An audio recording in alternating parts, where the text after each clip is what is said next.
इस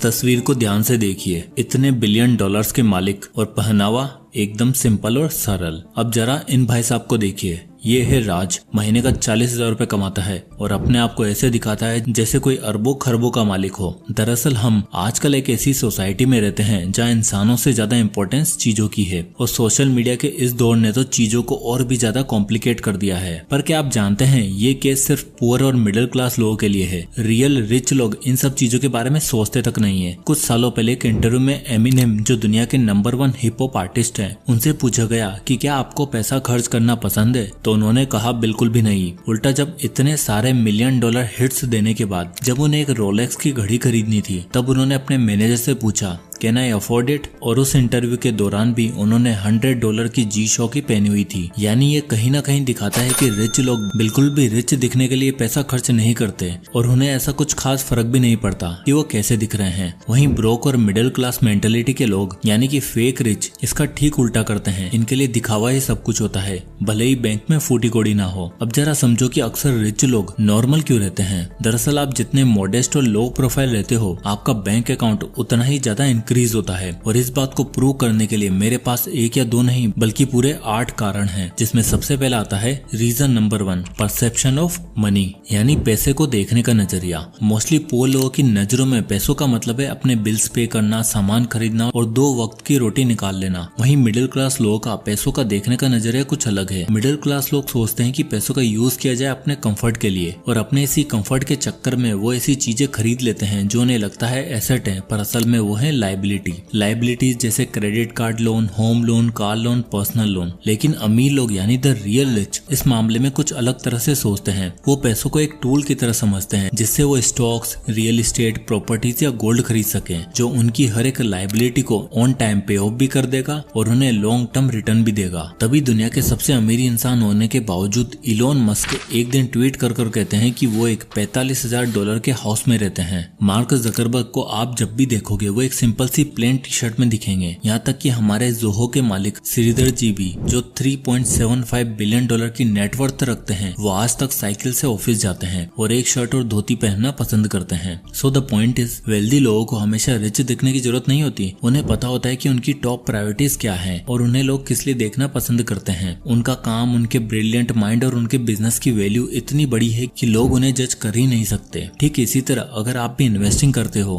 financial planning कर रहे हो, इमरजेंसी फंड बना रहे हो, तो आपको किसी को कुछ प्रूव करने की जरूरत नहीं है। अपने मन के हिसाब से काम करो और पैसा सही जगह लगाओ। Reason number 2, it's very expensive to look rich. अक्सर हम दूसरों के देखा देखी काम करते हैं और इसी चक्कर में ऐसी चीजें उठाकर ले आते हैं जिसे एडजस्ट करने में और उसके हिसाब से एडजस्ट होने में हमें और भी ज्यादा खर्चा करना पड़ता है। इसे डिट्रियोट इफेक्ट कहा जाता है, जिसे फ्रेंच फिलोसोफर डेनिस डिट्रियोट ने डिस्कवर किया। दरअसल 1769 में किसी ने उन्हें सुंदर सा रेड गाउन गिफ्ट किया जो काफी एक्सपेंसिव था। तो हुआ ये कि जब उन्होंने उस गाउन को और अपने घर को देखा तो पाया कि दोनों में जमीन आसमान का अंतर है। इसलिए उनको अपनी चेयर्स, अपनी टेबल, अपना कपबोर्ड, यहाँ तक कि अपना वार्डरोब भी पूरा का पूरा चेंज करना पड़ा, जिसमें उनके गाउन के हिसाब से सारे कपड़े पड़े होते। और इस पूरे प्रोसेस ने उन्हें बड़े कर्जे में डाल दिया। ठीक इसी तरह अर्जुन ने भी 5-6 साल नौकरी करने के बाद पैसा सेव किया और 80,000 महीना सैलरी तो थी, और फिर उसने सोचा कि उसे अपनी ड्रीम कार लेनी चाहिए और उसे पसंद आई Tata Safari Pure Plus 22 lakh की गाड़ी। अब अर्जुन ने सोचा 2 लाख की डाउन पेमेंट करके 20 लाख की EMI बनवा लेते हैं और चमचमाती गाड़ी लेकर निकलते हैं। तो अगर इस EMI कैलकुलेटर में देखोगे तो अर्जुन ने 20 लाख का लोन लिया है 8.5% के इंटरेस्ट रेट पर और 5 सालों के लिए लोन बनवाया, तो उसे हर महीने 41,000 की EMI देनी पड़ेगी। और उसके बाद वो लेकर निकला अपनी ब्रांड न्यू गाड़ी। पर गाड़ी लेकर निकलने के बाद अर्जुन को समझ आया कि इसके साथ अर्जुन को हर साल इंश्योरेंस का पैसा भी देना पड़ रहा है। गाड़ी महंगी है तो सर्विस भी महंगी है। कार वो जहाँ बाकी व्हीकल्स पे 500 लगते थे वहीं इनके 1000 रुपए लगते हैं। Road tax, fast tag, maintenance cost और टायर मिलाकर अर्जुन को सिर्फ गाड़ी पर 55,000 तक का खर्चा आ जाता है। पर भाई साहब ने डिडिरोट इफेक्ट पढ़ लिया होता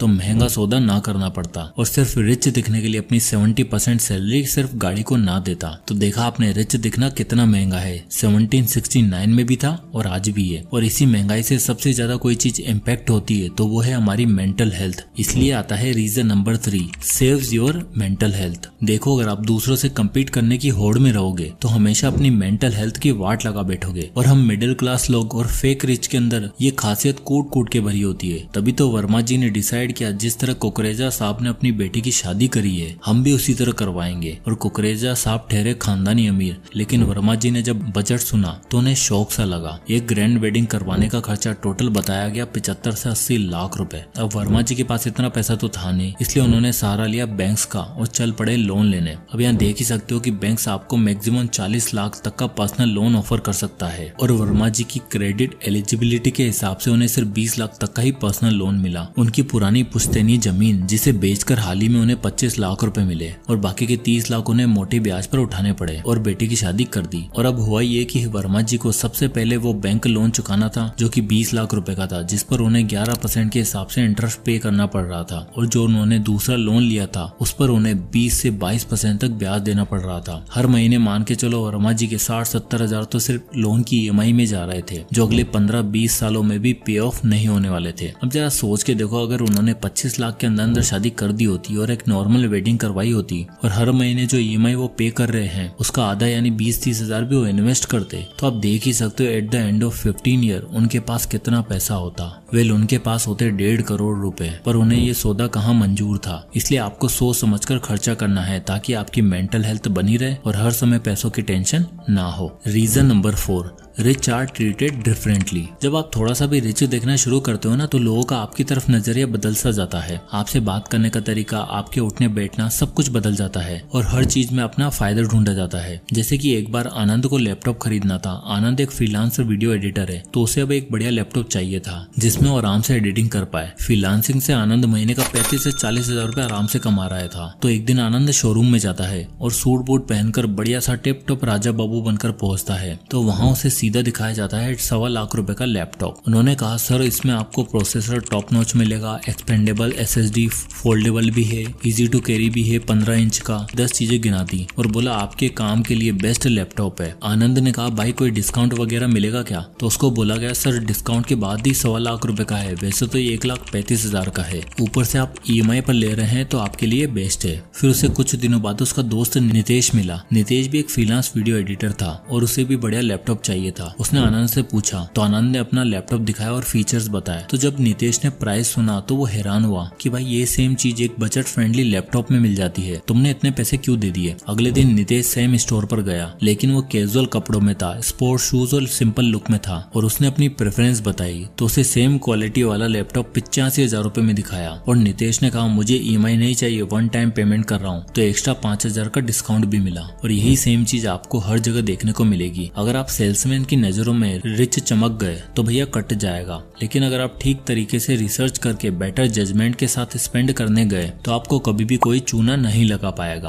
और इसके पीछे का एक बड़ा रीजन है, वो ये है reason number 5, it invites the wrong people. तो जब भी आप थोड़ा रिच दिखने लगते हो या अपने आप को शो ऑफ करते हो तो आपको 3 तरह के लोग दिखने को मिलते हैं। पहले आते हैं डू इट लाइक मी वाले लोग। इसमें मैं आपको अपना पर्सनल एग्जांपल बताता हूँ। तो रिसेंटली मेरे फ्रेंड का एक फ्रेंड कनाडा से आया था हॉलीडे पे, तो वहाँ पढ़ाई लिखाई खत्म करके वो अच्छी खासी नौकरी कर रहा था। अब उसने सोचा क्यों ना गोवा घूमा जाए, तो मेरे दोस्तों के साथ गोवा गया पूरे 12 दिन के लिए और उसे सब चीजें लग्जरी चाहिए थी। गोवा में जकूजी वाला होटल, AC कार, बढ़िया खाना, क्लबिंग, बीच में भाई को एयर जॉर्डन भी पसंद आ गए। मतलब उसे सब चाहिए था। जहाँ मेरे दोस्त 20-25 हजार का एस्टिमेट बनाकर चल रहे थे पर वो ठीक ठाक 1 लाख रुपए तक का बजट लाया था। अब उसे लगा कि उसके दोस्त भी तो उसके जैसा ही सेम खर्चा करेंगे। मैंने जब ये सारी चीजें सुनी तो मैं शॉक हो गया कि भाई ये कैसा बंदा है, खुद खर्चा करे भाई, बाकी लोगों के लाखों रुपए का बिल क्यों बिठा दिया। अब दूसरे डू इट लाइक मी के बाद आते हैं भाई उधार दे दे वाले लोग। जब आप अपने आप को ज्यादा पैसे वाला दिखाते हो तो लोगों को लगता है कि इसके पास तो हर समय पैसा अवेलेबल होगा, तो वो एज ए हेल्प नहीं बल्कि एज ए ऑब्लिगेशन आपसे पैसा मांगते हैं कि भाई आपके पास तो है, आपका तो फर्ज बनता है पैसे देना। फिर तीसरे तरह के लोग आते हैं स्कैमर्स। ज्यादा शो ऑफ आपको महंगा पड़ सकता है, आप चोरों और स्कैमर्स की नजर में इजी टारगेट भी बन सकते हो। इसलिए लो प्रोफाइल रहने से आप अपनी तरफ राइट लोगों को अट्रैक्ट करोगे जो अपने मतलब के नहीं बल्कि आपका साथ देने के लिए आपके साथ रहेंगे। Reason number 6, obsession of buying things. क्या है ना, हम अपने आसपास रखी चीजें और इंसान को लेकर कभी ग्रेटफुल नहीं होते, इसलिए हम हमेशा कुछ ना कुछ बेटर ढूंढ रहे होते हैं। इसके पीछे का रीजन ये है कि ह्यूमन ब्रेन कभी भी किसी चीज को लेकर ज्यादा टाइम तक खुश नहीं रह पाता, और स्पेशली मिडिल क्लास लोग। दरअसल इस कॉन्सेप्ट को हेडोनिक ट्रेडमिल कहा जाता है, जिसमें ये माना जाता है कि इंसान अपनी लाइफ में हुए किसी भी चेंज की वजह से ज्यादा टाइम तक खुश नहीं रह पाता। इवेंचुअली वो एक स्टेबल लेवल ऑफ हैप्पीनेस पर आ ही जाता है। 1978 की एक स्टडी में ये पाया गया कि लॉटरी विनर्स का हैप्पीनेस लेवल लॉटरी जीतने के पहले और लॉटरी जीतने के 2 महीने बाद बिल्कुल सेम था। यानी इतने बड़े मॉनेटरी गेन के बावजूद उनका हैप्पीनेस लेवल सेम वापस से नीचे आ गया। ठीक इसी तरह नमन को भी अभी लॉन्च हुआ iPhone 16 पसंद आया और इन्होंने 1,35,000 का iPhone 16 Pro प्री ऑर्डर कर दिया, वो भी 6,000 की मंथली EMI पर। अब होगा क्या कि कुछ दिनों बाद iPhone 16 की खुशी खत्म हो जाएगी और हैप्पीनेस लेवल वापस से स्टेबल हो जाएगा, पर EMI का कष्ट अगले 8-10 महीनों तक उठाना पड़ेगा। और ये सिर्फ नमन का नहीं बल्कि हर दूसरे मिडिल क्लास इंसान की कहानी है। इंडिया में 70% लोग iPhone EMI पर खरीदते हैं और 6 महीने बाद बोर होकर फिर कुछ नया लेने निकल पड़ते हैं, बिकॉज दे आर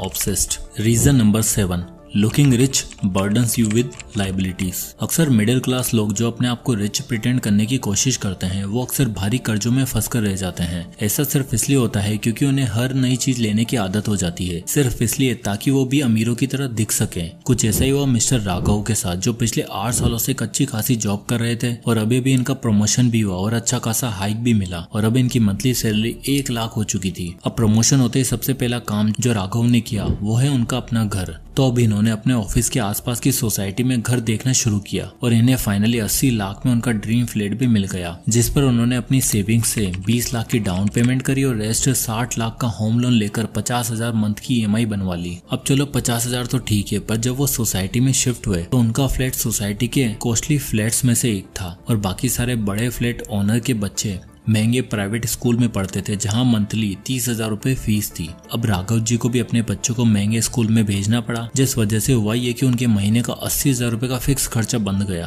और अब बाकी के खर्चे करने के लिए उनको पर्सनल लोन लेने पड़े, जिससे लायबिलिटीज बढ़ती चली गई। यानी सिर्फ रिच दिखने के लिए राघव जी ने डेट और EMI का सहारा लिया, जिसके बदले में उनको हमेशा काम करना पड़ेगा और एक बुरी सिचुएशन उनसे उनका सब कुछ छीन लेगी। इसलिए don't attach liabilities. Reason number 8, The goal is to retire rich, not look rich. देखो, नकली अमीर बनने से होता ये है कि अक्सर आपकी लाइफस्टाइल कॉस्टली हो जाती है और आप अपने पैसों की अपॉर्चुनिटी कॉस्ट भी खो देते हो, जैसे कि मैंने पहले भी बताया। और रिटायरमेंट तक आते आते आपके पास कोई सेविंग्स, कोई इन्वेस्टमेंट, यहाँ तक कि एक एसेट भी नहीं बचता। जबकि हमें रिटायरमेंट के लिए द 4% रूल फॉलो करना होता है, जो ये बताता है कि आपको रिटायरमेंट के समय कितना बड़ा पूल ऑफ फंड चाहिए, जिसमें से अगर आप हर महीने 4% भी विड्रॉ करो तो भी आपका पैसा कभी खत्म ना हो और आप नॉर्मल लाइफस्टाइल जी सको। और ये रिटायरमेंट फंड बनाने के लिए एक सिंपल सी कैलकुलेशन करनी होती है। तो मान के चलो अब इस समय आपकी मंथली 30,000 रुपए फिक्स्ड खर्चा है, तो आपका एनुअल एक्सपेंसेस होगा 3,60,000 रुपए। अब इसको अगर आप 4% से डिवाइड करोगे तो आंसर होगा 90 लाख रुपए। यानी आपकी रिटायरमेंट तक आपके पास 90 लाख या 1 करोड़ होने चाहिए, जिसके लिए अगर आप हर महीने 20,000 रुपए इंडेक्स फंड में इन्वेस्ट करते हो तो अगले 15 सालों में आपको 12% के हिसाब से 1 करोड़ आसानी से अचीव हो जाएंगे। पर अगर आप महीने के 90,000 से 1 लाख रुपए खर्च कर रहे हो तो आपको सेव करना पड़ेगा 12 लाख रुपए, जिससे अगर आप 4% से अगर डिवाइड करोगे तो आंसर आएगा 3 करोड़ रुपए, जो अचीव तो किया जा सकता है। पर इसके लिए अगर आप 20,000 रुपए इन्वेस्ट करते हो तो आपको 3 करोड़ अचीव करने में 24 साल लग जाएंगे, जैसे कि आप यहाँ SIP कैलकुलेटर में देख सकते हो। पर सवाल तो ये कि आपकी लेविश लाइफस्टाइल और हाई स्टैंडर्ड होने की वजह से आपके पास कुछ बचा ही नहीं है, जिसकी वजह से आप रिटायरमेंट तो छोड़ो, आप पूरे जीवन भर इतना पैसा इकट्ठा भी नहीं कर पाओगे। इसलिए एक मिनिमल और एवरेज लाइफस्टाइल आपको इन सभी बड़ी प्रॉब्लम से बचा सकती है। अब देखो, यहाँ मेरा मतलब ये नहीं कि एकदम गरीबों की तरह जियो, फटे पुराने कपड़े पहनकर घूमना शुरू कर दो, बल्कि मैं ये बताना चाह रहा हूँ कि एक्चुअल में जो आपका सबसे बड़ा वेल्थ किलर है वो है डेट। इंडिया में डेट को लेकर वैसे मिडिल क्लास लोगों का आंकड़ा कुछ ठीक नहीं है। ऐसे में अगर आप और ज्यादा रिच दिखने के लिए EMI का सहारा लोगे तो you will attract more and more liabilities, जो आपको एक नेवर एंडिंग ट्रैप में फंसा देगी। तो आज का मेरा ये वीडियो बनाने का एक ही पर्पस था कि मैं आपको बता सकूं फेक रिच और रियल रिच में क्या डिफरेंस है। और क्या super rich people simple but meaningful lifestyle जीते हैं। अब चाहे वो हमारे बिना प्रेस की हुई शर्ट पहने राकेश झुनझुनवाला जी हो, साइकिल पर ऑफिस जाने वाले श्रीधर जी, 1 कप चाय वाले बिल गेट्स हों या वर्ल्ड के नंबर 1 इन्वेस्टर वॉरेन बफेट, सभी इस चीज को जानते हैं और समझते हैं ये भी मिडिल क्लास लोग ही थे, पर इन्होंने वो सब नहीं किया जो इस समय आप कर रहे हो। इसलिए अपने आप को चीजों से नहीं नॉलेज से अटैच करो, क्योंकि एक लौती ऐसी चीज है जो आपको सच में अमीर बनाएगी, जो आपकी लायबिलिटीज को भी एसेट में कन्वर्ट कर देगी। जय हिंद।